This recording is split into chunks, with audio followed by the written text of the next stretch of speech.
I'm Louise Auckland and I'm one of the development managers here at the Copyright Licensing Agency.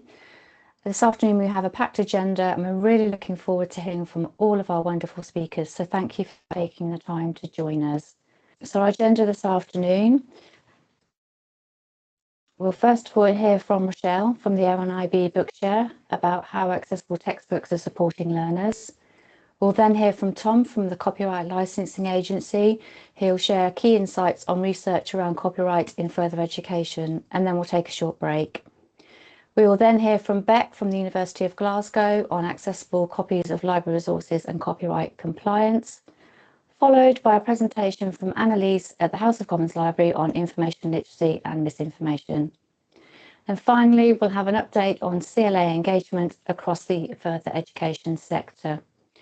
I'll now hopefully hand over to Rochelle from the RNIB, who'll be talking about the RNIB Bookshare. Rochelle. Thank you. Just get my screen up and going. Turn my camera on for a moment so you can all see me.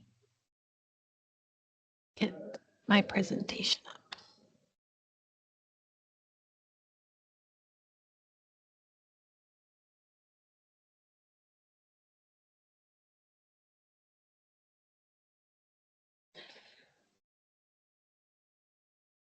All right.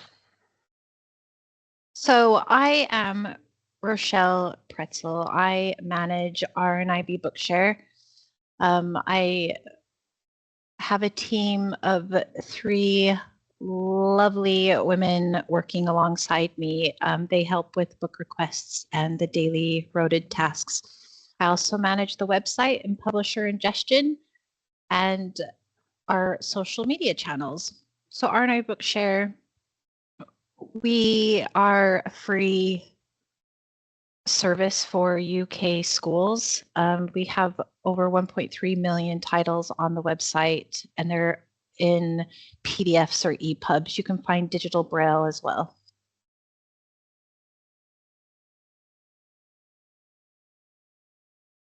We partner with over 1,300 publishers and their imprints. They ingest files constantly to us through what's called an FTP server. So it's a file transfer protocol server. So books are constantly coming into us in a PDF or EPUB format for your students. We work with some of the leading publishers. So we've got Penguin Random House UK, we've got Bloomsbury, Hachette UK, Johns Hopkins, Harvard, Taylor and Francis, Sage UK, just to name a few. On the website, if there are, when you're searching, so at the top of our website, there's a search function, so you can search the ISBN or the title. If there is a book that you need and you don't have, you can request a title from us and we'll reach out to our publishers to get that for you. So it's fairly quick and easy process for you. Who qualifies for RNIB Bookshare? So your students, any of them with a vision impairment, so this is blind or partially sighted students, students with a learning disability, so this is dyslexia, dyspraxia, autism, ADHD, ADD, anything like that. If you suspect anything like learning disability and you're waiting for documentation or anything else like that, if you suspect that the student has that and they would benefit from the service, you're absolutely fine to get them signed up. And any student with a physical disability, so this is where they wouldn't be able to hold a physical book or turn a page of a book, something like that, they would qualify. Unfortunately, language doesn't qualify, so as isn't a qualifying factor. So English as a second language, English as an additional language is not a qualifying disability. However, if they have a vision impairment, a learning disability, or a physical disability, they will qualify.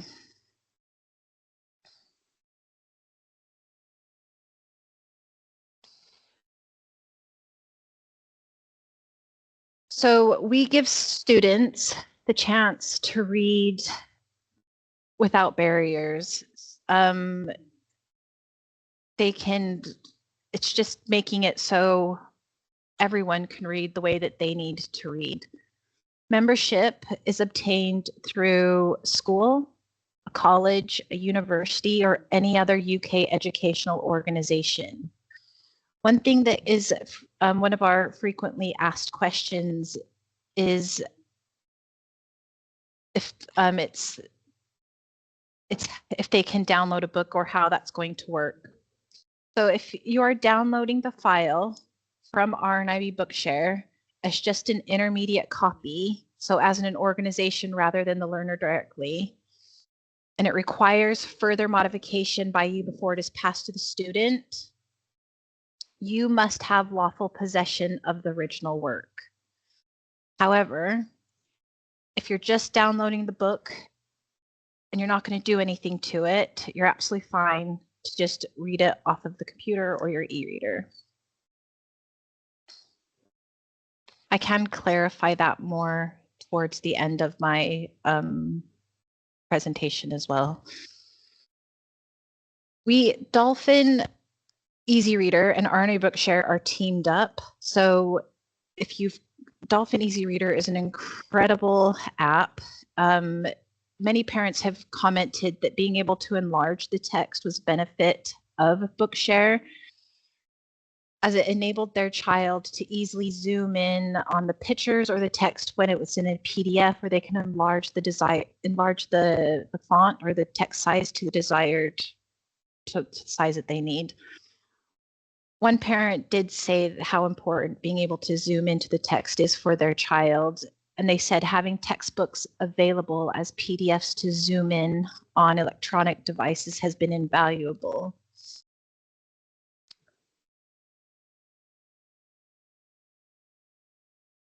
So with Dolphin Easy Reader, how that works is you're going to sign up for your RNA Bookshare account. You're going to add your student, and then you're going to go download Dolphin Easy Reader. So Dolphin Easy Reader is a free app. They do have different memberships available, but you can use it for free, or your students can use it for free. So you would create a Dolphin account, which is very simple and quick, and then you would find the RNIB Bookshare library. So you need to make sure it says RNIB Bookshare. You'd click into that, and then your learner would log in with their login details that you provided to them from our website when you sign them up on the service on Bookshare. Once you have done that, everything that you have assigned to the student or their reading lists will be on the Dolphin Easy Reader app. So they talk to each other very quickly, and it's all there for them. The students can change the background color. They can highlight the words. It will read out to them. So if their eyes are getting tired, it will read out to them. There's different accents, I believe, on the Dolphin Easy Reader app as well. So it's great. I definitely recommend that one. So how can your educational organization and your students unlock the benefits of Bookshare? So if you don't already have an account, you would go to RNIB Bookshare and you'd hit the sign up button. So first you're going to sign up your organization. Then the person signing up will be the primary contact. So you're going to add your information, and then that's where the primary contact, who is in charge of the account, so they're in charge of everything that happens on that account, can then add teacher accounts. And then your teachers can then add student accounts. When the primary contact adds a teacher, the primary contact must email the teacher with the login details that you have provided. So that's very important. Our system will not email the teacher to let them know. You will need to let them know that that's happening. With the student accounts, we ask you to anonymize the student accounts as much as possible. So whether it's the first initial of their name or however you want to do it, it's just making it as anonymous as possible. So you're going to have first name, last name, and then you're going to have their username, and you're going to create a password for them, and then you're going to select the disabilities that they've got. So if it's vision, learning, physical, you can select all that would apply into that. Who else can use Bookshare? So staff can use the resources for themselves if they are studying or if they have a print disability. That's absolutely fine. And parents and carers with a vision impairment can use RNIB Bookshare. If a parent or carer comes to us and they've got a vision impairment and they want to support their child who is not vision impaired or doesn't have anything like that, we will ask the school to please sign the parent up as a student. It's very important that parents are put on the school's account as a student, because students can't see other people's information. They'll only see their list of books and they can't see anything else. They can obviously search for books and download the books that they would want to read for education or leisure, but we just need to make sure that parents are signed up as a student and not a teacher. We do have home learner, home educator, and private tutor accounts. So those are available for the Bookshare team. So you just need to email us to get started. And towards the end of the presentation, there will be an email address that you can email us on.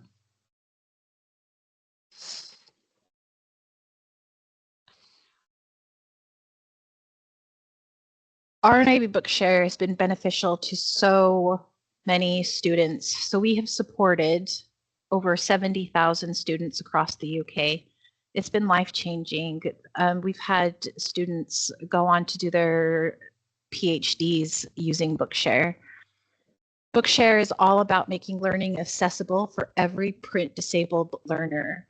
It's inspiring independence, it's removing barriers, and it's really championing inclusion.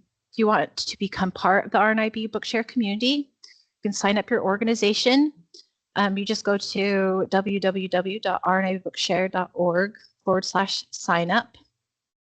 Our email address is there on the screen as well, or you can call on the telephone number and one of my team members will be happy to answer any questions that you've got. So some of the frequently asked questions, I'll go through these quickly. Do I have to have an original copy of a book or the title before you can download an accessible copy from RNA Bookshare? So this is the same thing that I was saying earlier. Like if you're downloading the file from Bookshare as an intermediate copy and you need to change it or modify it, then you do need to have the original work with you. If you're just going to download it, like you're not doing any changes to it, nothing, then you're absolutely fine to use that book. You don't have to have the original copy. How many students can I add to my RNA Bookshare organizational account? As many as you need. If you've got 600 students that would benefit from the service, go ahead and sign them up. But what you need to be aware of is that the primary contact is in charge of the account and in charge of the downloads.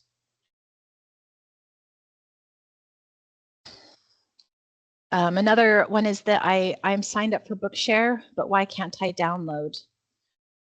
Bookshare is for students. So in order to download, a teacher needs to have a student signed up to the service. So a teacher can download on behalf of a student, but you need to have students signed up to the service. Bookshare can be used at home, it can be used anywhere, and it's really trying to get the students, giving them independence to study and to learn the way that they need to. So it's not just for school, they can use it at home as well. We do have a reporting feature, so you can download a report of your organization's downloads and the students who are downloading.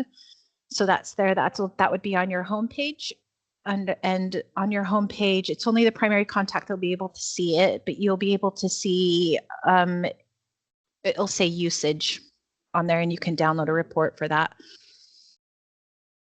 Why does my school only get 250 downloads a month?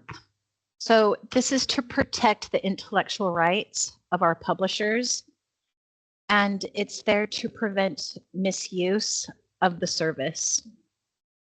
If your school does go over the 250, that isn't a problem. You can go ahead and just email my team and we'll bump that up for you. It's really not a problem to do that. We do understand, especially this time of year when people are prepping for exams, that schools will go over their download limit, and it's absolutely fine. You just need to reach out to us and we can increase that for you. Can I download a book and hold it offline on another third-party system? This is an absolute no. You cannot do that. The books that you download is for that student and that student only. If books are shared on a third-party site and publishers find it, because publishers will run it through an audit, do things like, we'll check. Our books are watermarked, and if books are held on a third-party site anywhere, publishers could pull their content from Bookshare. And if it has been found that that is happening, we'd end up having to take steps. So that's removing the person who is sharing the titles, or it's disabling an account from a school. So please do not share anything on third-party sites or systems that you download from RNA Bookshare. That is in correlation with our license agreement and legal agreements with our publishers. So can parents use RNA Bookshare to support their children with their studies? Like I said a little bit earlier, absolutely. The school just needs to get them signed up on their account as a member, not a teacher. Right. Is there questions? Are there questions?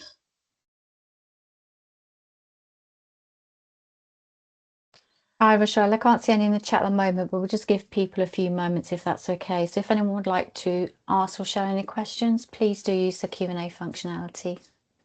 Thank you, Rochelle. Oh, you're very welcome.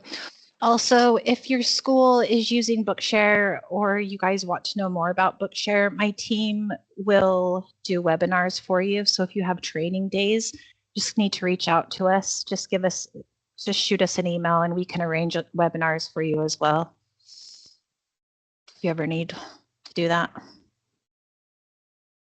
Thank you, Carrie.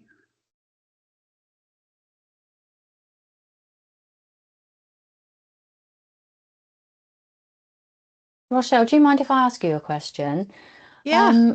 If someone was to book Sorry. if someone was to book a training day, what would that entail? You know, how much notice would you need, that sort of thing? It just kind of like, well, my team could do one next week, or it just kind of depends on what's going to be best for the teachers and the staff, because it will run for about a half an hour. We will walk through different steps on the website so we can show you reading lists, assigning books, how to add teachers, how to add students. So we can walk you through everything on the website during that webinar. So it's just training on like the main features of Bookshare. It'll take about a half an hour, or it can be 45 minutes, just however long the staff need. Fantastic. I think you're getting some lovely comments in the chat. Absolutely fantastic service and agreed, useful presentation. Thank you. So some lovely support there for you. Thanks, Carrie Ann. Thank you, Beverly.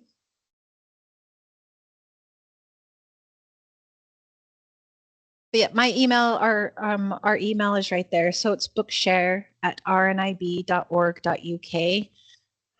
If any assistance or any other questions, go ahead and email us and we'll be happy to respond back to you.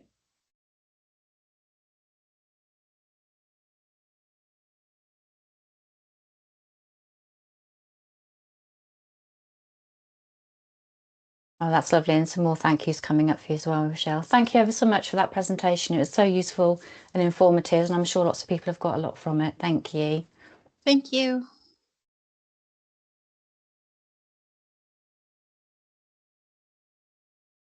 So thank you very much, Rochelle, for that fantastic and informative presentation. Hopefully we will now have Tom Cantor from the Copyright Licensing Agency on screen, ready to present on the topic on FE research. Hi, Tom. Hi, everybody. Hope you can all hear me okay. I've had to get in one of our little cabin rooms here at CLA today Thank you. because it's lunchtime. I don't want everyone not to be annoying everyone in their lunch, although maybe they'll kind of sit back and listen and be overwhelmed by the FE insight you're about to hear. We shall see. I'm just going to share my screen. I really, really hope this works. And if it doesn't, yeah, there we go. So, oh, yeah. Can everyone see that? Yeah, okay, that looks good to me. Yep. So this is a bit of an interesting bit of research, just because Louise and I had long spoken about how we at CLA can talk to FE lecturers, and it was always seen to be a bit of a hard to reach audience, a hard to reach segment, but a bit of ferreting around, a few discussions with suppliers of sample, and we did manage to cobble something together, which was actually quite a good and exhaustive study, and that's what we'll talk about today, or I'll talk about today. To tell you what I'm about to tell you in a more sort of condensed format, the 5 key things we sort of gleaned from it were that PowerPoint is unsurprisingly the most used sort of resource in the classroom, but the hard copy still has a lot of use too in the class. Lecturers are really confident, and we'll talk about that in a bit, about lawfully copying, using hard copy resources, but confidence across the board. So we're obviously at CLA, our every waking moment is making sure that copyright infringement is guarded against, and lecturers did seem to be incredibly confident that they knew what they were doing when it came to protect themselves against risks of copyright infringement. That links is number 3 as well, and many use kind of these sort of self-help resources when they're looking for ways in which they can make sure they're adherent to the law. Very, very confident. 9 in 10, however, we did kind of slip in a bit of a test just to ensure that they were following up on this confidence with kind of correct knowledge of what they can copy under license. 9 in 10 couldn't answer the questions correctly, which perhaps undermined this sort of sense of confidence, while pointing to a gap in knowledge we can challenge through our courses. So just under half have said they had or had been offered courses on copyright, but 8 in 10 feel as though a course could be beneficial. Those are the 5 key insights. Let's dive into the report a little bit more. So we spoke to 302 college teachers, so the college lecturers. We couldn't quite decide on a phraseology here. I'm going to say lecturers just because it makes my life a bit easier, because I'm working on school stuff at the moment and my brain would frazzle otherwise. So we spoke to 302 of them between the 29th of September and 25th of October last year. So within the don't know what term that would be. Still be winter term? I don't know, but the one after summer. Asked them a 10-minute online survey, and that was kind of a range of questions surrounding behaviours and also surrounding their copyright comprehension, as we'll see in a bit. In terms of the main report, most think that a CLA license is in place in some way, shape or form. So over 7 in 10 say their institution has a license, 5% say it doesn't, and a quarter say they don't know. We had quite a high number of people who came to the license holder or decision maker, which was obviously quite useful, because we're making sure that if we're talking about copyright, it's always good to be talking to the person who is driving that decision to have a license or not. Obviously, we at CLA want that 71% to be 100%, but still, it's always good to see that the vast majority of institutions are covered by what our license can offer. Those who aren't involved with acquiring a license, so the people who said, I think we've got a license, or I don't know if we've got a license, but I'm not the key decision maker. Most people put that down to the general admin staff. They're the people who are tasked with acquiring licenses. The business managers, L&D staff, or another dedicated individual also came up. But around 4 in 10 say, hey, you know what? I think that would just be an admin matter. In terms of what happens in the classroom, PowerPoint is the main teaching resource in colleges, as I said earlier on. Almost 8 in 10, or almost 4 in 5 lecturers said that PowerPoint and other presentations were used the most in terms of the day-to-day teaching. However, for us, we're always interested in how hard copy is still being used in the classroom. And there's little stars on the tree diagram here, which show that textbooks used by 3 in 5 on a daily basis. Just over half use workbooks, worksheets, printed worksheets, that is. And just over a quarter use pages copied from textbooks. Overall, there's a wide range of resources which are used in the classroom, but hard copy for us plays a key role. Unsurprisingly, though, I think PowerPoint and other presentations does rule the roost when it comes to what lecturers are using when they're teaching their students. And moving to the idea of kind of copying all media, we asked them kind of this 4-point scale question, when using these different resources, how confident are you that you're copying, sharing, or reusing? Here I'm using copying as kind of a shorthand for sharing and reusing, just because otherwise the titles would be massive. But we asked them kind of how confident are you? And the majority of people, over 8 and 10 for everything, and particularly when it came to books, were confident that they were copying their media in a lawful way. The very dark blue is very confident enough to get by, is sort of a teal colour, and the majority of people did say, yeah, I'm confident in that what I'm using is adhering to the law around copyright. And this kind of reflects a wider confidence in lawful content use in colleges. So we asked them, how confident are you? And I suppose 93% has been the headline figure.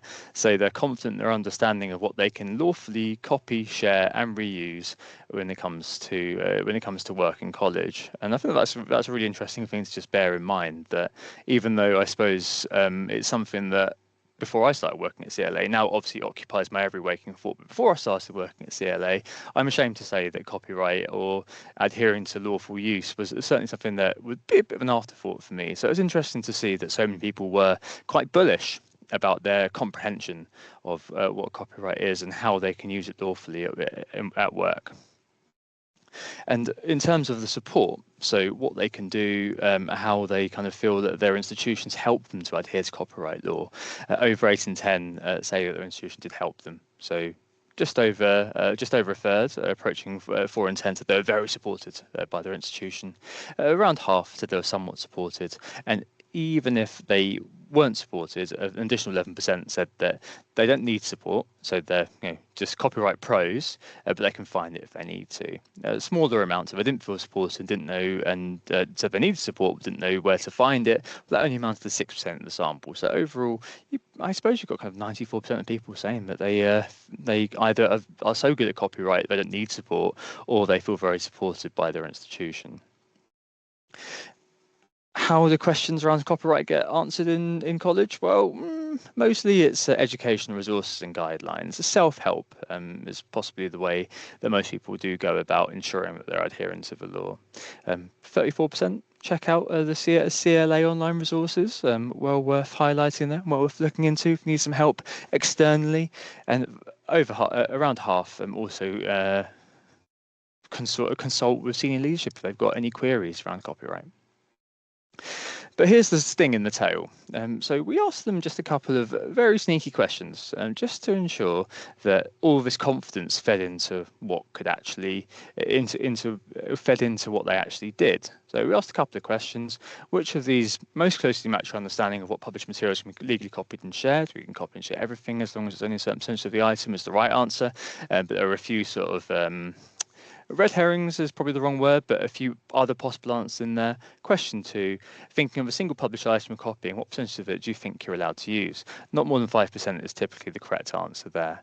Put them all together, and probably about 8% of college lecturers who correctly identify their copy permissions under license, which I guess shows that you've got this kind of sense of confidence surrounding what you're actually able to do. But in practice, there are some concerns that have arisen from the research that make us think, okay, I think there's a bit of a knowledge gap to be addressed here, and something that I suppose we'd look to siphon through courses. Because courses are, I suppose, the main kind of way in which at the moment we're trying to upskill teams in terms of copyright knowledge. And we asked about kind of what has been going on in college in terms of these courses. Just under half had or had been offered copyright training, but similar numbers that they haven't. And I think that that's something that we need to work on, because there are a lot of value to them. And that's reflected in kind of perceptions surrounding what courses could do for lecturers. So over a quarter said that courses might be quite essential, and certainly due to the fact that many of them can't answer exactly what they can do lawfully, I think that would certainly seem to be the case. 83% is the headline figure who believe that training at least would be useful in terms of copyright in their role. So yeah, your key insights once more. PowerPoint is used the most, but hard copy has a lot of use too in the classroom. As we've seen, lecturers are very confident about lawfully using the hard copy resources, but confidence across the board is high. The vast majority say they're very confident in their knowledge of copyright and how it impacts their ability to do their jobs and feel supported when questions arise, and that's mostly using self-help or maybe even speaking to senior management. But only over 8 in 10, so only about 8%, can correctly identify the correct permissions they're allowed to under license, perhaps undermining the sense of confidence, as I say here, pointing to a gap in knowledge we challenge through courses. Just under half have said they'd had or have been offered courses, but more than 8 in 10 feel as though a course beneficial, so about a quarter said it would be essential. That was it. It was a very short and sweet, a very short and sweet study, trying to understand exactly how, when it comes to colleges and copyright, our two worlds sort of interface. And hopefully that was quite interesting as just a introductory kind of foundation knowledge builder for how those two things go together. But yeah, I think I've kind of come under my time there, but I'm open for questions if required.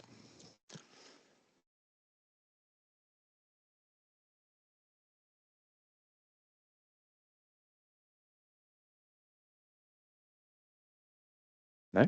Oh, yes, you may get a copy of the slides. I believe they're going to. Is it something here going to be circulated, Taylor, at some point, or Louise? Yeah, they'll be circulated to everyone that signed up. Yeah. Thank you, Taylor. Yeah. Perfect. Cool. No worries. Okay. Yeah. If you need me, speak to. Oh, okay. So yeah. In terms of training, Taylor, Louise, are either of you best placed to answer that one?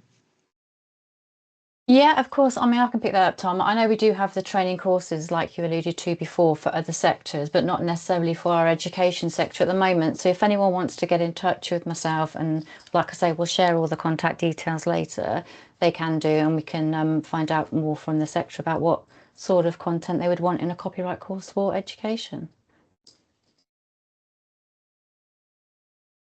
Cool. Okay. All right. I think is that me, I think, at the moment, then, Louise?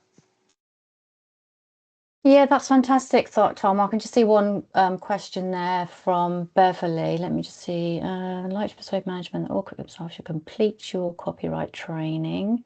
Do you have any suggestions on how I could persuade them to add it to a large portfolio of mandatory training? Great question, Beverly. I think it's just about having that conversation. I mean, there'll be risks management within the college. It might be worth having someone who is in charge of that in terms of adding that to any policies that you might have, and asking them to sort of introduce that. Maybe that's introductory sessions at the beginning of each year. I don't know, but I'm happy to pick up conversations as well, Beverly, if that's useful at a later point. I'd say that once this, sorry, Louise, I No, of course. add on to that. I suppose the kind of the overall story of this presentation is maybe something that could feed into that, Beverly, because we've got this, as I've detailed, quite high confidence that people kind of know what they're doing, but on the other side of it, people aren't able to answer that aren't able to answer what they can do correctly, and there seems to be within the scope of people that we spoke to anyway, a demand for copyright courses. And I think that coupled together, one presents the fact that people can't answer the what they can actually do, so that creates risk for your institution, and two, the fact that there is demand, and research by CLA has shown that a lot of people would deem it to be very useful for their role. Both of those are good sort of data points to lead with when you're building a case for including copyright courses in terms of mandatory training, I think. Lovely. Thank you, Tom, for that. No worries. Thanks very much. Lovely. Thank you, Tom. Appreciate it. So thank you very much for Tom from CLA on sharing that research on FE. If anyone wants to get in touch with myself or Tom, please do, and we'd love to have that conversation and pick those conversations up with you. I'm hoping now that we can bring Kerry in, who's one of the InPractice committee members, who'd like to just share a few words. Kerry, hopefully you're there. I am indeed. Thank you, Kerry. Thank you. There we go. So good afternoon, everyone. My name is Kerry Steeden, and I am a Digital and Learning Resource Centre Manager at Blackpool and the Fylde College. For a bit of information and background, we are a mixed economy college delivering both further and higher education. And my role on the committee is to ensure that the FE voice is represented, particularly where provision crosses into HE. One of the key reasons I am on the panel today is to advocate for access to the HE institution services, such as the digital content store, which I feel would be incredibly valuable in mixed economy settings like ours. And if you haven't had a look at that, please do go on the CLA website and have a browse. It is fantastic.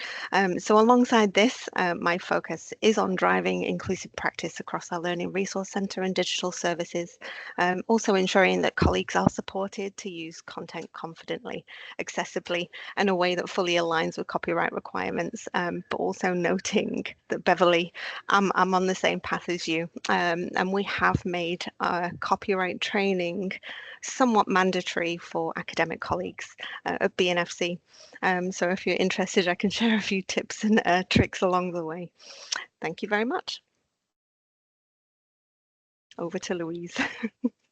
That's great. Thank you, Kerry. And I think it's really important having the voice of the committee, because that's why we run InPractice. It's to support the FE sector with presenters that they want to hear from and any support that they might need. So it's just really nice to hear from one of our lovely committee members that actually helps support and put this, this into practice every year. So thank you very much for doing that. Thank you, Kerry. So hopefully I would like to now hand over to Beck from the University of Glasgow on her presentation on accessibility and compliance. Beck. Hello everyone, you can hear me all right, can you, Louise? We can, brilliant. Okay, Thank great, you for coming through, great. I Beck. was just in another meeting, so I wanted to check. Okay, I'm gonna share my slides with you. I've got two screens set up, so I've actually got the chat open. So as I go, please feel free to ask me questions and I can stop and answer them. And I've left a little bit of room for questions at the end as well. So my name is Rebecca Oliver. Tend to go by Beck, and I'm the manager of the Alternative Format Service at the University of Glasgow. Me and the rest of the team, there are three of us, have been in post since the summer of last year.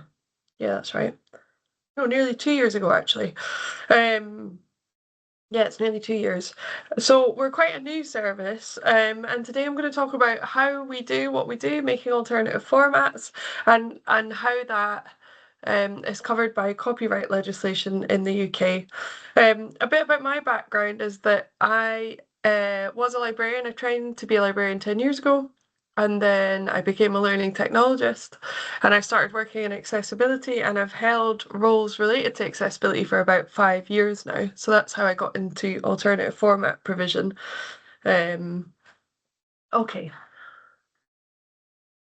There we go. So what I'm going to cover today, I'm going to tell you a bit about the service in case you don't know what an alternative format service does. And then I'm going to talk a bit about copyright compliance and the legislation and the way we meet that legislation. But let's start first by covering the alternative format service. So we're a university library service, and that means that our service provides eligible staff and students with the library and teaching resources that they need in their preferred format within 2 weeks of request. So that's kind of our mission statement there. With regards to reading list texts and course materials, we aim to supply those a week in advance of when the text is required. So if the text is on a syllabus for week 6, we supply it by week 5, by some point in the week for week 5. And that just gives our readers time to read their course materials before they need it. And I do say that we're open to staff and students because, like any other library service, we help both staff and students at the library. Eligibility is defined by this term print disability. So our service is for print disabled students and staff. And if you are not familiar with the term print disability, I've got an explanation of it up on the slide here. So a print disability is any cognitive, visual, or physical disability that makes interacting with printed materials difficult. So Rochelle might have actually explained this because it's the qualifying criteria on Bookshare. So, for example, a student with a print disability might have a reading or learning disability like dyslexia, have a visual disability such as blindness or low vision, or have any other physical mobility or flexibility disorder or disability that makes using a library resource difficult.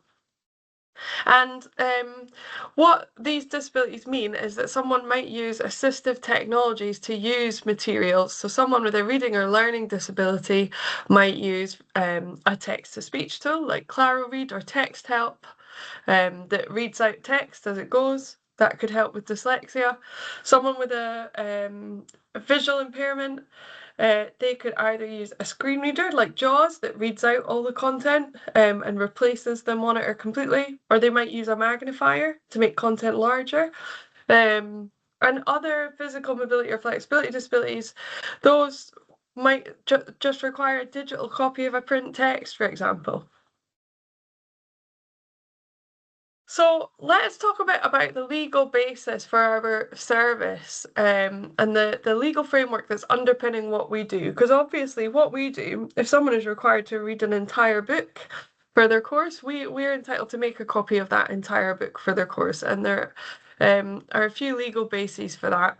So the service itself is underpinned by the Equality Act, and that's because under the Equality Act 2010, we have a moral and legal duty to make reasonable adjustments. Some of you might be familiar with that term, reasonable adjustments, for disabled students and staff members as well. And that includes providing library resources in alternative formats. So somebody who needs large print, they're legally entitled to get that.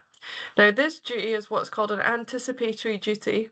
So because we can reasonably expect that somebody might need large print, then we are expected to already have the service up and running so that when that person arrives at university, everything's in place and they can use that service right away. Now, the copyright provisions come from something called the Marrakesh Treaty, which is an international instrument that allows us to make copies of whole works for people who have print disabilities. So that is the Marrakesh Treaty. The provisions of that form provisions in UK copyright law, and that means that that person can make a copy of the text or an organisation on their behalf, and that's how the alternative format service works. And I've got a link there to the government website where it explains that could be braille books, subtitle films. Basically, we're allowed to change the non-accessible original into an accessible version without infringing copyright. There are some rules to this, so let me go through them, and if you have any questions you can just pop them in the chat. So accessible copies of copyright protected works can be made only from lawfully accessed copies. Now, what does that mean? So if a student is studying a course and they want to read maybe they're doing a research course and they've got a book that they'd like to read and the library does not own that book, we can't make a copy of that text for them, even if the student said, oh, you can download it from this or that website. If that text is in copyright, we need to make sure that the library owns that text. So we can only do it from lawfully accessed copies, which means that sometimes we have to direct the student to the purchase request form or get them to make an interlibrary loan request, and then we can work with whatever we get from those forms. Accessible copies can only be made by a disabled person or an authorised body acting on their behalf. So other people can't do that. We're an authorised body. It's expected that we're doing this, but other people can't make copies for somebody. The copy can only be made for the personal use of a disabled person, so accessible copies can't be made and lended to people that don't have a print disability. So what sometimes happens is that, for instance, say we have a language textbook that is only available in print, and we scan it and we make an accessible copy for somebody who has a visual impairment, quite often a tutor will get in touch with us and say, can you send me that book and I will put it up on the VLE? And the answer, of course, is no. For one thing, we can't put any copyright materials up on the VLE. They would need to go in our reading list tool. And we could only scan a short section of them because the whole copies are only available for students with a print disability. So we have to say no in those cases and redirect them to requesting scans through the reading list service. Okay. There is a bit of a definition of an authorised body. That's a library or an educational establishment. I think we can have a look at that in further detail later. And accessible copies must only change copyright works to the extent that it's necessary to convert it to an accessible format. So we can't do extensive changes to the work. We shouldn't be thinking about changing the content. It's usually just the format that we change. And of course, we have to do this on a non-profit basis. So we can't make a profit when we distribute accessible copies of the book. But of course, our service is free for all of the staff and students who use it. So that one, we don't have to worry about that so much. When you think about alternative formats, you might think mostly about large print formats, but actually, in our service, we are usually supplying digital documents to students and staff. And that is because they use assistive technologies to read, and most people are using digital assistive technologies to read, although some people read with colour overlays and they still prefer printed materials. We don't have any students that do at the moment. So the format we send depends on what assistive tech a reader uses and what type of materials they study. So for example, if someone with a visual impairment is studying a course that's very text heavy, we might convert their PDF files to Word files, and we would make sure that the text is OCR'd, that it's machine readable, and that it's marked up, we would say. So that means when it has headings, and basically each chapter is indexed. And the reason we would do that is that PDFs don't reflow very well, and reflow is the term for example, if you load up the Guardian or the BBC News website on your phone, it's going to look different from how it does in your browser. In your browser, it might be more magazine format, and on your phone, it's just going to scroll up and down on one axis. And that's because of something called reflow. The website organises itself so it just falls in one column. If you try and read a PDF on your phone, usually what happens is you have to go across and then back down again and read across again and back down again. So Word doesn't behave like that. Word will organise everything into one column of text, so it's much easier to read. It's not always simple changing PDF to Word, not at all. Lots of the databases that we use, lots of the e-readers that we have, lots of the vendors and publishers in our catalogue, their online readers will generate PDFs that have headings, stuff up the margin, the page numbers in a strange place. So we can't just do automatic conversions because we tend to have a lot of information that the student doesn't need all over that page, and crucial things like the page number will disappear. So we use a tool called Abby Fine Reader OCR Editor to choose what content we take from each page and to create a Word document that's well structured and easy and clear to read. I think in a second I've got a picture of it, so I'll show you that instead of describing it. So what do we always correct? We always correct for any assistive tech that somebody uses, whether that's a magnifier, reflow, screen reader, or text-to-speech tools. We always make sure that OCR is correct. So the digital document will always kind of go from being a picture of text to real text. We always make sure that pagination is correct, although we are thinking about trialing some conversions where we don't do that because EPUB files don't have pagination. I can talk more about that if anyone's interested.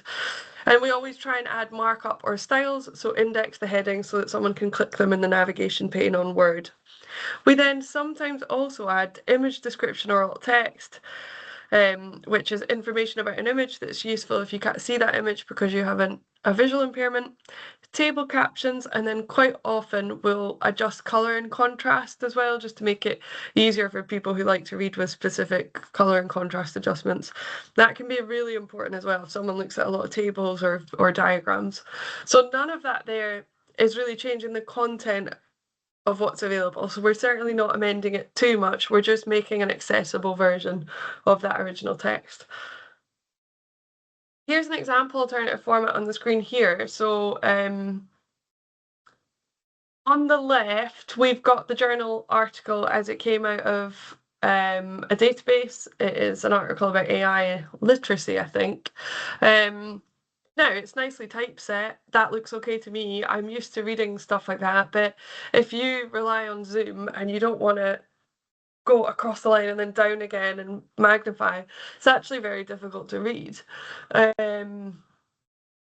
Automated conversions as well are going to stick all of that in text boxes because of the layout as well. So it tends not to be a good document to take in an automatic conversion. On the right hand side, you can see what we get out when we use Abby. So all the text is the same size. That definitely helps if you're relying on magnification. It's just on one column, which makes it a lot easier to read. And you can also see there at the bottom of our front page our copyright statement. So I've said that this is made in accordance with the provisions that I've described, and you can't further copy it and you can't give it out to anyone else. And you can get in touch with us if you need any more help.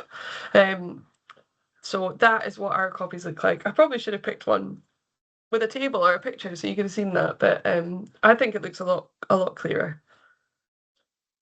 So where do we get copies of these texts to start from? I thought I'd cover that as well.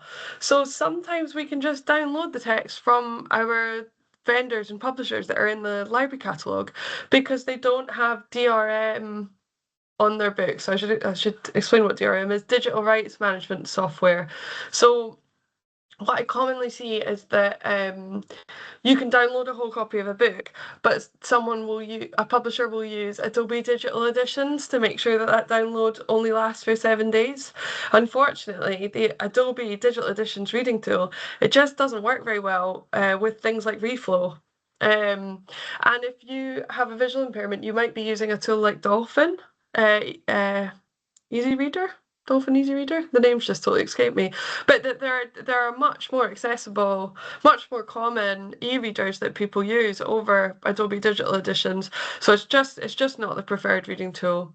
So in that case, if there is DRM, digital rights management, on the software, we can't amend those files either. So what we would do if we can't get a DRM free download is we would go and look on Bookshare. And on Bookshare as an administrator, I can select the specific student that I am downloading the text for. I put that in, I decide what format I want, because sometimes Bookshare has different formats, and I get it from there. I can do the same thing in the Internet Archive. They have print disabled collections, and we're a qualifying authority on the Internet Archive, so we can give our students access to those collections. And we can also request downloads of text that are made available that way. That is also a very easy way to do it, although Internet Archive publications are generally much less accessible than the ones that are on Bookshare, so we have a bit more work to do with the Internet Archive texts. And we also might contact publishers directly. So, for example, OUP and Taylor and Francis, they have forms for this. Otherwise, I just find the accessibility contact, I email and I say, I have a student who requires this material. Could you send me a PDF of it, and we'll make an accessible version. We're entitled to do that even when we only have a print copy of the text. Publishers will get back to me, they'll send me a PDF. Sometimes I have to sign a form. And that way I can amend it and make it available just to that student. We do actually have a last resort, which I haven't put on the slide, I just realised that, which is a bit unfair to our scanning team, because what we can do, if we don't hear back from a publisher, we can get our scanning team to scan the print copy of the book for us. And they'll do that, and then we OCR it and turn it into the format that the student needs.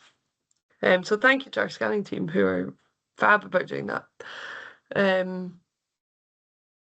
So once we've got those texts and we've made the accessible copy, we've now got two copies of the text. We've got the original one, maybe, that we downloaded from the catalogue or Bookshare, the Internet Archive, and we've got the version that we made and sent to the student. So that is what's called the intermediary copy and the alternative format. And we have to be quite careful about what we do with these texts. So at the moment, with teaching resources that Glasgow Uni has the copyright to, we keep those indefinitely. We keep them in a SharePoint at the moment, which is probably not the best place to put them, but that's what we've got for now. And we are looking to create a repository so that we can cut down on our future work. We're not sure how many of the copies that we work on will be reused, so it's something that we'll measure as we go. But it'll be, we've got some work to do to decide what we can keep and what we can't. In any case, as we are creating these copies, we need to notify publishers about any alt formats we create and any intermediary copies that we create as well. And the publishers need to be notified about that. The copyright exception just says that we need to do that in a timely manner. So a timely manner, in terms of the academic calendar, it's a summer task for us. That's when we do that. We don't do it as we go through each semester. It's already we have a really big workload to get through. Getting through everyone's reading list material, so we don't add in notifying the publishers about that. We tend to do that in the summer and say, what we do is we filter by publishers. We send them one email with everything that we made. So for us, that's timely. And I would, if anybody else is working with alt formats, I would love to hear what you think timely is, please. We also use a tool that I thought I'd mention today, just as it is quite interesting with regards to copyright. So Census Access is a tool, and it's embedded on our website. You won't be able to try it because it is authenticated by having a Glasgow University email address, but it is available on there. It's like a form that you fill in, and it works by email relay. So Census Access can take inaccessible documents, like an untagged PDF, so like a PDF that doesn't have any markup. It essentially just has machine readable text, but the computer doesn't know what's a heading, what's a table. All it can see is the text. It can take that and it can create an accessible document. It can have a go at tagging it and creating either a tagged PDF or a Word document. Once you've got the accessible PDF or the accessible Word document, you can upload it to Census Access on the form on our website and use the email relay, send it off, and create either an MP3, a DAISY, EPUB, a Kindle file. I'm trying to think what other ones you can do. You can do an EPUB with overlay, so like an ebook with media overlay as well. And that's how it works. And we've just updated it so that we have some more natural sounding AI voices reading the text rather than the more robotic ones, which is really good. So MP3 has actually really increased in take up since we added that.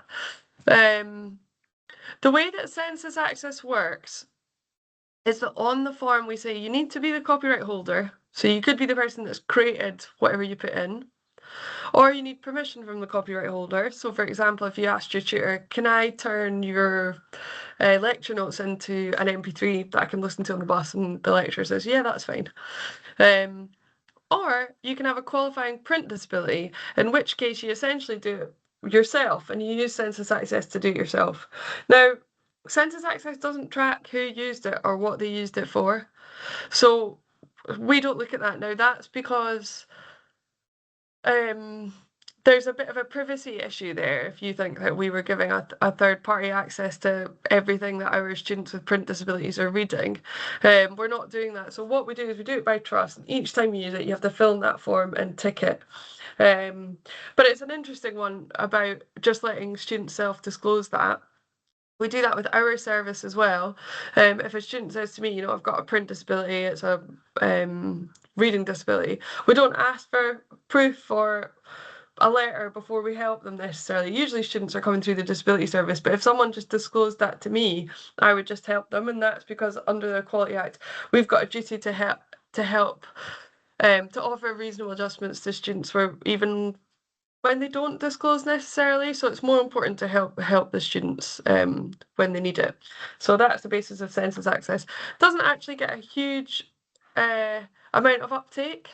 We need to promote it a bit more, I think, but it's something I'm going to ask our comms team to promote, because I actually am not very good at writing exciting sounding marketing materials. As an accessibility person, I tend to be a bit dry.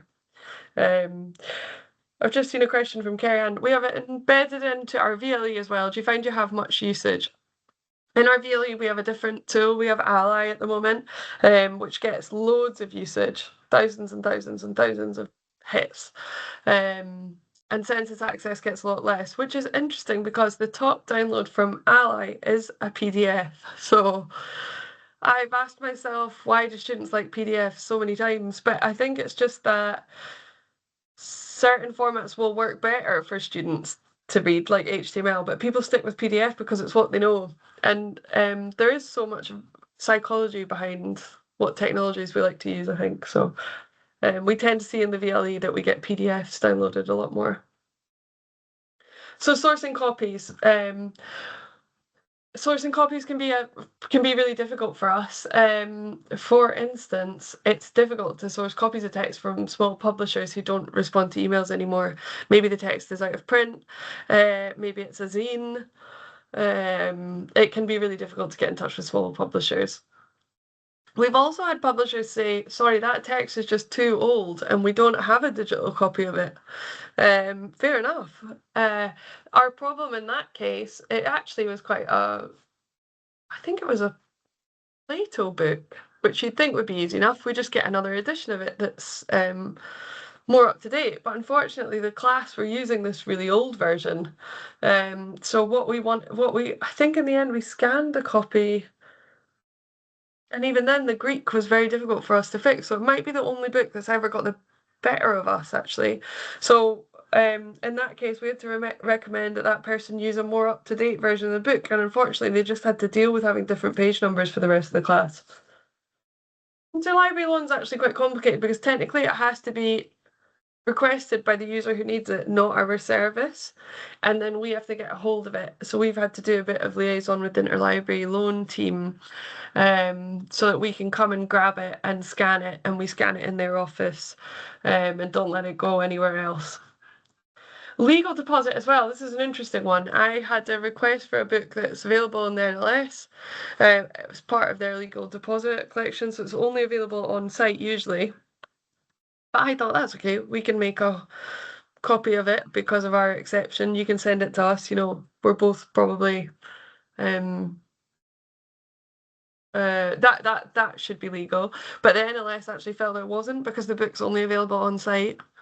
So I'm still chatting to them about that. But yeah, that one's quite murky, it feels like, so we need to work that one out. Okay, I've got a few minutes left for questions. I spoke a wee bit more than I thought I would, but in case you don't have anything to ask me now and you think of something later, I've also put my email address on the slide there. Tips for reaching out to publishers. I do have tips for reaching out to publishers.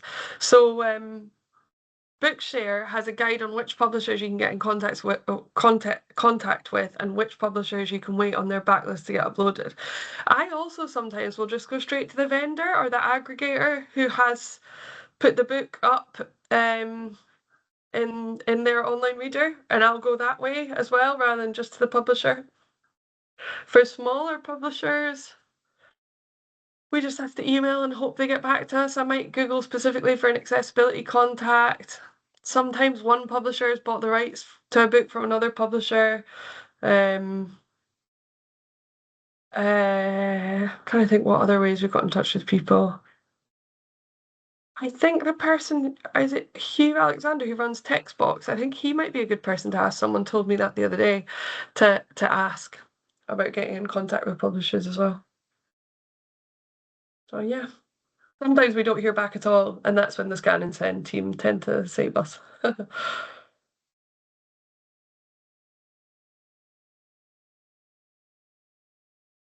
Great. Thank you, everyone. If there are no questions, then I will turn my camera off and I'll hand back to you, Louise. That's great. Thank you ever so much, Vic. That was really useful. Thank you. And I'll look at lots of thanks for you in the chat there. I hope you can see them as well. Brilliant. Thank you ever so much, Beck. That was a fantastic presentation on all the work that you do and all the really important work that you do there at the University of Glasgow. So on to the final presentation of the afternoon. It'll be myself, Louise, going through the CLA education licence and the engagement across the further education sector. So for those that don't know me, I'm Louise Auckland. I'm the development manager here at the CLA. I've been working here for just over a year now, and my role is to work with our further education customers to develop areas that will better support their needs around copyright. Prior to this role, I worked in education and have experience of working in further education libraries as well as learning resource centres. So I'm very passionate about the further education sector and supporting teaching and learning. So this afternoon, I'll be finishing off with discussing how the CLA are engaging with customers across the further education sector and more that we could do and would like to do to support you. So I'll share what we're hearing from colleges, how we're responding, and where we'd value your input to shape future practical support.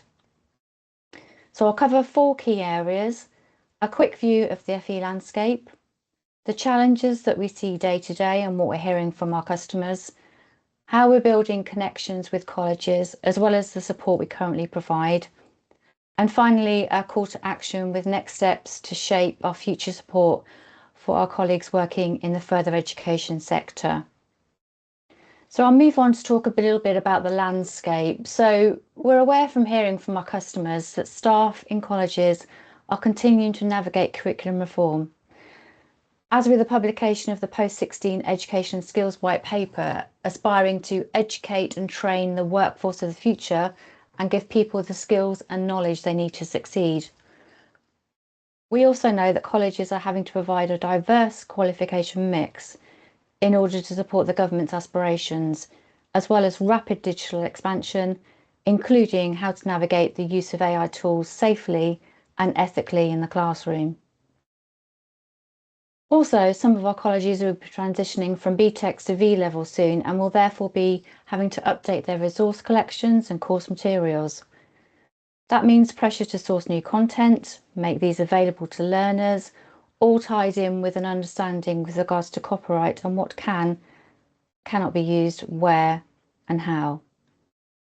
With such constraints on your time and the ever-evolving changing landscape around qualification delivery, the last thing on your mind is probably copyright compliance. But most of you will be aware that the CLA education licence supports the lawful reuse of published content. It means you don't have to seek permissions from copyright owners each and every time that someone in the college wants to share or reuse published content, which would be costly and time-consuming.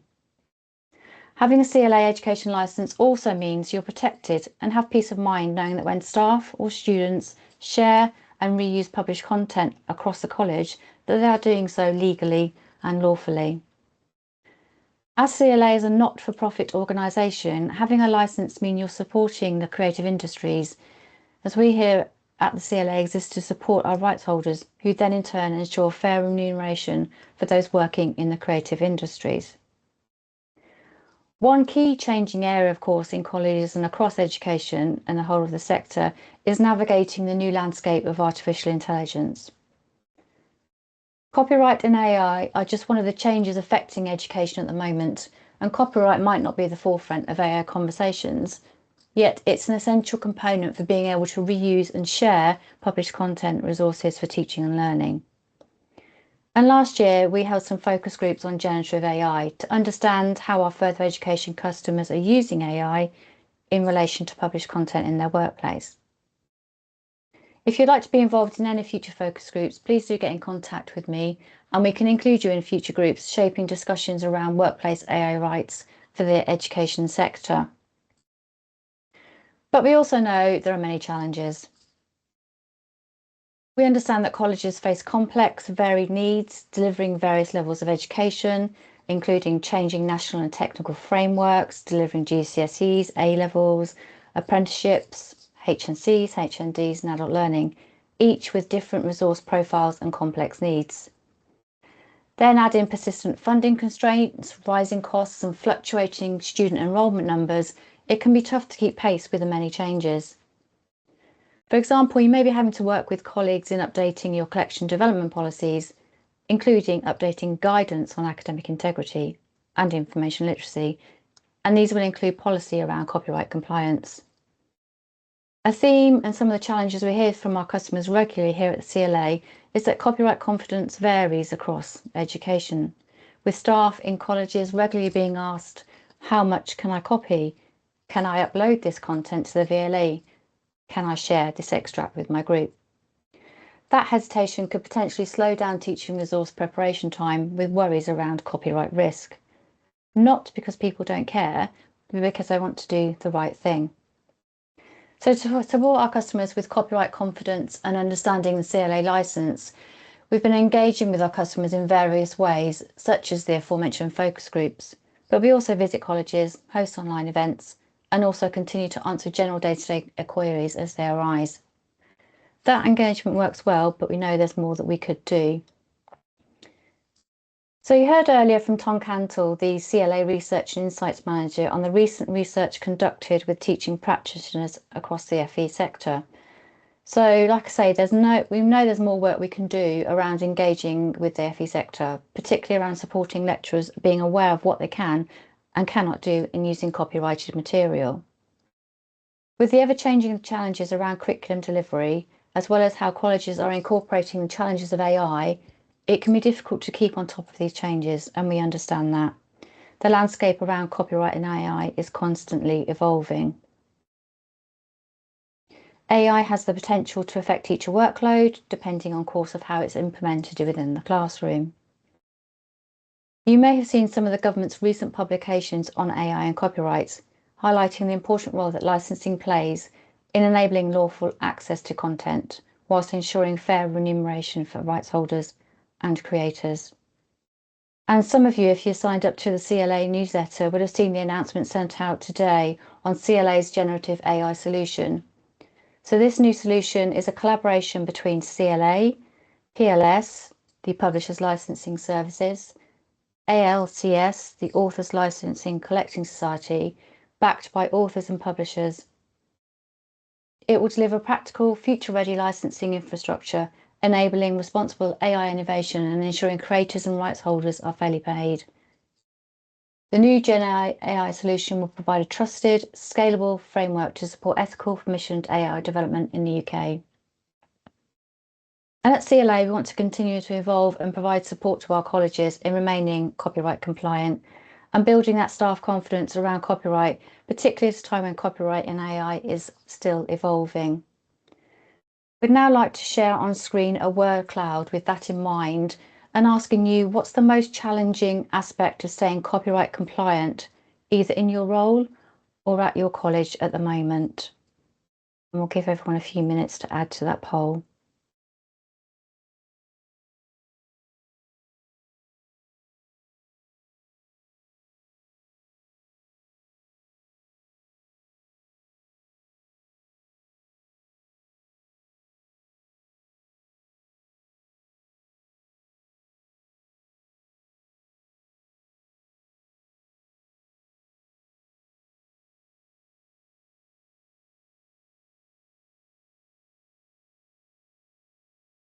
I'll just give everyone 10 more seconds so they've got time to add into the word cloud.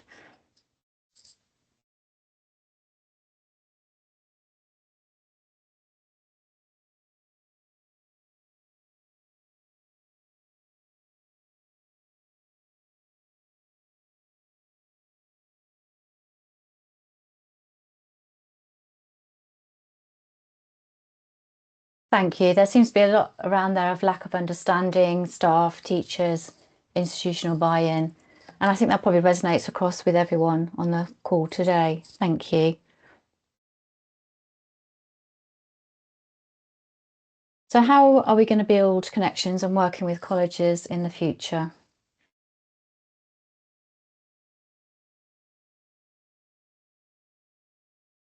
So copyright, as we said, can feel confusing because staff roles vary widely. So our approach is to make more practical support and engaging with you in a meaningful way that supports college staff.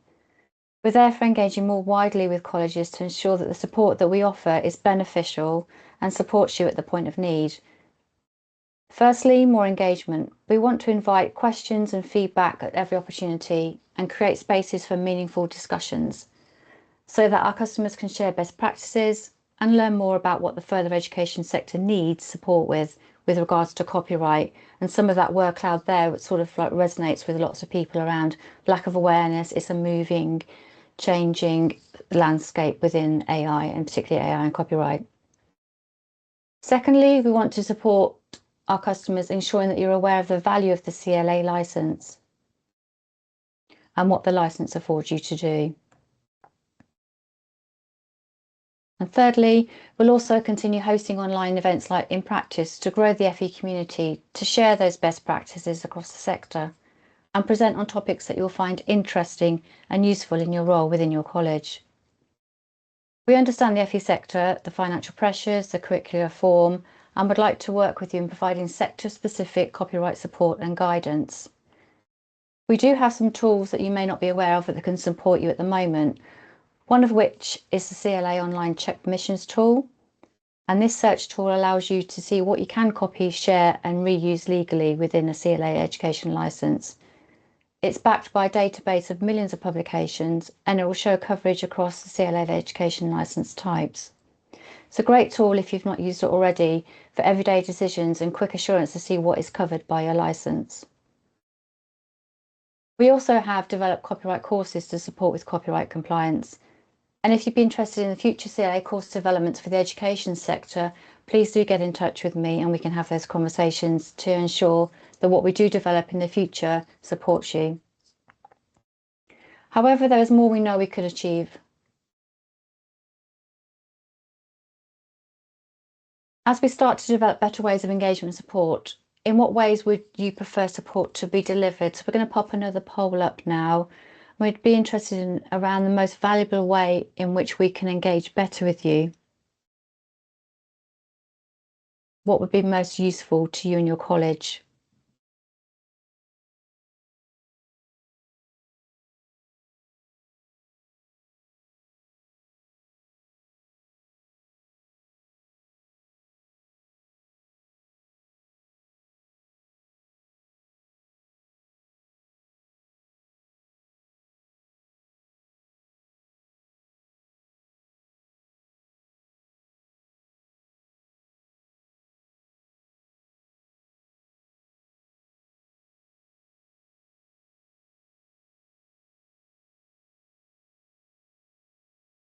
Thank you. I'll just give everyone another 10 seconds just to have a chance to respond.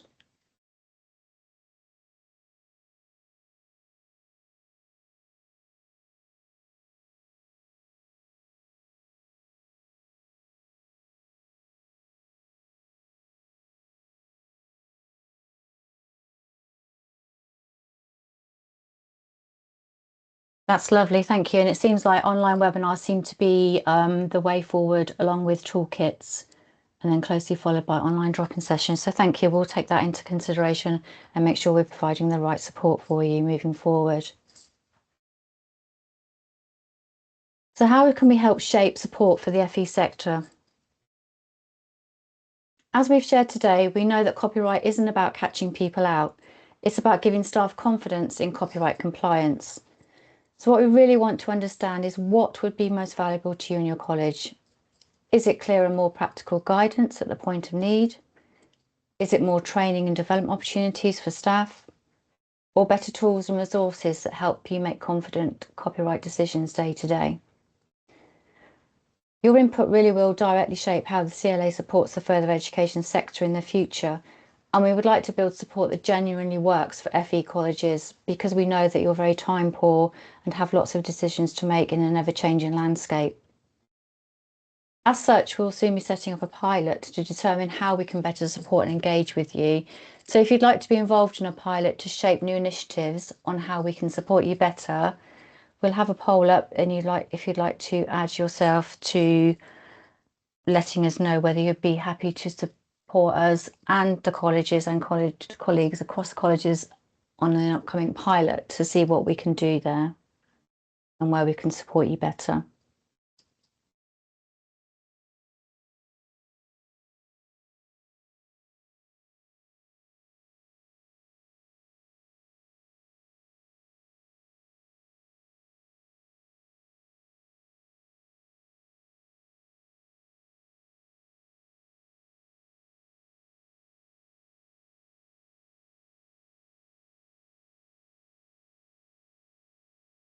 Again, I'll give a 10-second countdown. Thank you.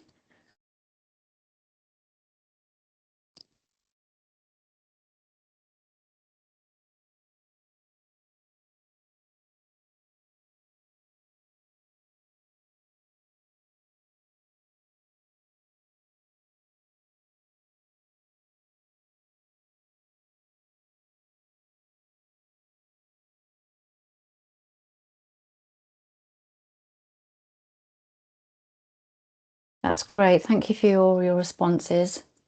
And we'll be in touch with you soon to let you know how we're going to organise that pilot and make sure that we're supporting in the right way that makes sense to you.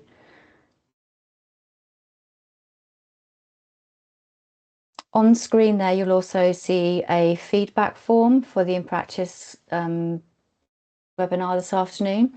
And it just remains for me to say thank you for joining.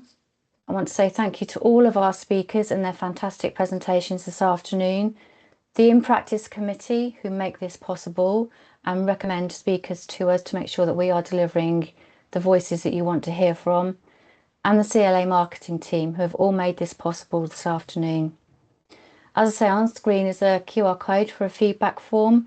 Please do take the time to fill that out because it really does help us to support in continuing to deliver events that are beneficial to you and your college. Thank you for joining InPractice. We hope you found this really useful and informative.